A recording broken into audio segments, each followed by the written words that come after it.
या महिलांकडून तरुणांना अत्यंत महागड्या अशा भेटवस्तू, पैसा असं सगळं काही दिलं जातं.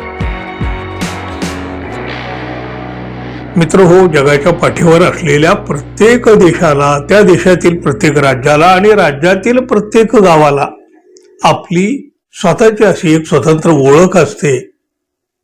ज्या त्या गावच्या काही प्रथा असतात, परंपरा असतात. यातल्या काही प्रथा परंपरा अगदी कितीतरी विचित्र वाटण्यासारख्या असल्या तरी सुद्धा त्या सांभाळल्या जातात, पाळल्या जातात आणि मागून आल्या तशा त्या पुढं नेलेही जातात. 5 दिवस महिलांनी कपडेच घालायचे नाही अशी सुद्धा एका गावातली परंपरा, पण शेकडो वर्षापासून ती पाळली जाते. अगदी विचित्र वाटत असली तरी सुद्धा जगाच्या पाठीवर असे अनेक देश आहेत, ते कोणत्या न कोणत्या कारणासाठी प्रसिद्ध आहेत. जगात काही प्रचंड असे सुंदर देश आहेत, ते तिथल्या पर्यटनासाठी प्रसिद्ध असतात. दरवर्षी लाखो लोक या देशांना पर्यटनासाठी भेट देत असतात आणि मग इथली अर्थव्यवस्था या पर्यटनावरच अवलंबून असते.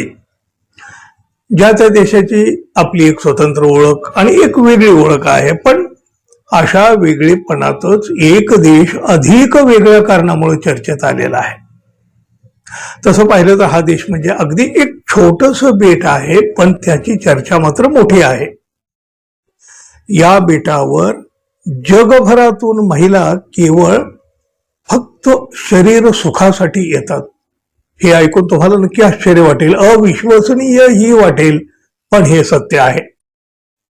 या बेटावर महिला या केवळ शरीर सुखासाठीच येतात.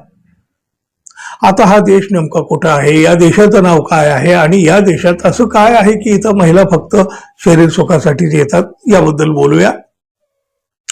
आफ्रिका खंडामध्ये असलेल्या या देशाचं नाव आहे ग्लॅम्बिया. ग्लॅम्बिया हा अतिशय सुंदर असा देश आहे.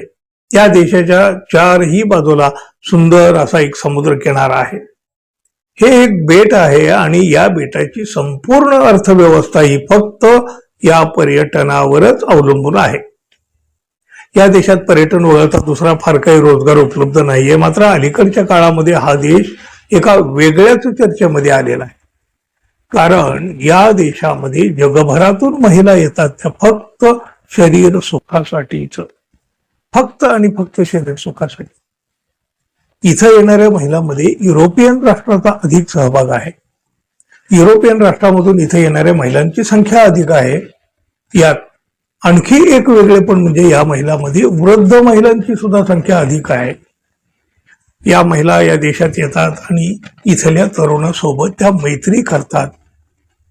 या महिलांकडून तरुणांना अत्यंत महागड्या अशा भेटवस्तू, पैसा असं सगळं काही दिलं जातं.